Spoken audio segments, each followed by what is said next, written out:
Yaani mtu labda amemkuta mtu kwa bahati mbaya, kuna zile dharura, bahati mbaya, iwe chooni, ndani au chumbani, kwa bahati mbaya mtu ambaye asomtarajia amemkuta hana nguo.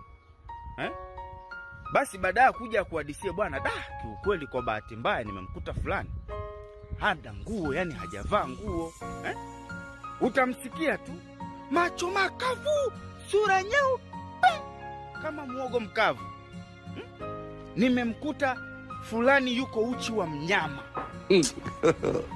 Wewe, uchi wa mnyama ndio uchi gani?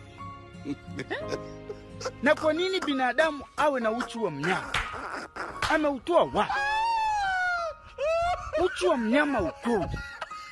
Na kwa nini ukute wa mnyama? Yaani umkute mtu yuko uchi wa mnyama. Umefata nini uchi wa mnyama kwa mtu? Uchi wa mnyama hiyo, uchi wa mnyama hiyo, wewe umeona ni binadamu gani ana uchi wa mnyama? Au wewe ndio una uchi wa mnyama?